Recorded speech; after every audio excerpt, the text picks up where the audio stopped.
Kas notiks ar Bitcoinu septembrī un kas notiks vispār šo ziemu? Tātad apskatīsim šāds te interesants grafikus, kurus esmu sagatavojis.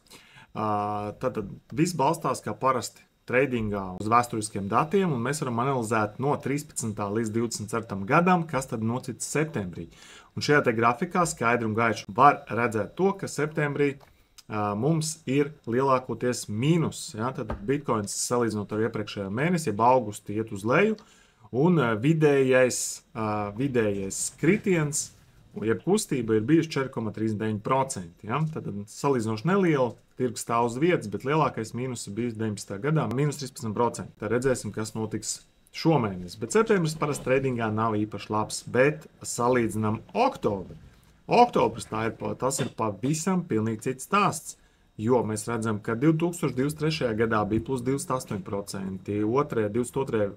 gadā plus 5%, 21. gadā plus 39%, 20. gadā plus 27%, 19. gadā plus 10%. Tad ļoti labs pieaugums vidējais ir oktobrī, kurš sastāda plus 22% parasti vēsturiski. Ja? Skaidrs, ka tas nenozīmē, ka tā notiks šogad, bet tā kā ņemot vērā, mēs diezgan ilgi stāvam uz vietas vienā taisnā vīlītē, es domāju, ka ir pienācis laiks kādai aktīvai kustībai. Un cerams ne uz leju, bet cerams pēc statistikas datiem uz augšu. Un ceturkšņu dati mums rāda to, ka mums vislabākais tradinga un vispār pieauguma laiks ir 4. ceturksnis, jeb oktobrs, novembris, decembris, kur vidējais procents sastāda plus 88% kopš 2013. gada. Vissliktākais, protams, ir 3.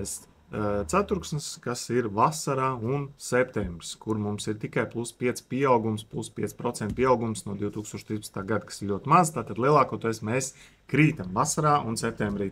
Nu, un otrs labākais laiks ir 1. ceturksnis, jeb janvārs, februārs, marts, un tā tas patiešām vienmēr ir bijis, kopš es atceros kripto tirgu no 2017. gada. Vienmēr janvārs, februārs, marts ir superīgi un oktobris, novembris, decembris arī.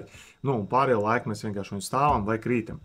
Kā mēs redzam, 1. ceturksnī 2021. gadā, kas bija būrana gads, bija plus 103%. Tātad janvārs, februārs, marts bija ļoti, ļoti aktīvi un Bitcoins uzkāpa reiz 2. 2027. gads, kā mēs redzam, arī nebija daudz sliktāks, bija plus 68%. Tātad šis gads un iepriekšējais gads atkal plus 71%. 1. ceturksnis. Tātad jautājums, vai gadījumā mēs jau neesam Bitcoinā piedzīvojuši maksimumu, ņemot vērā šo te lielisko statistiku. Ja?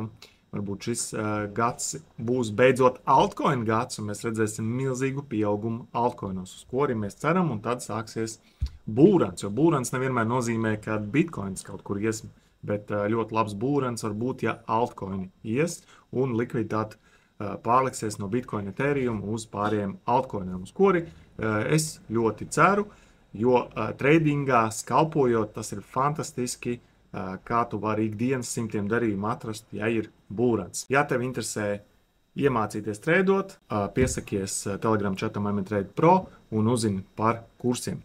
Ja tev interesē šādi informatīvi video, piesako manam profilam, es ik pa laikam jums stāstu daudz visādu dažādu liederīgu un interesantu lietu. Lai viss izdodas un novēlu lielus profitus!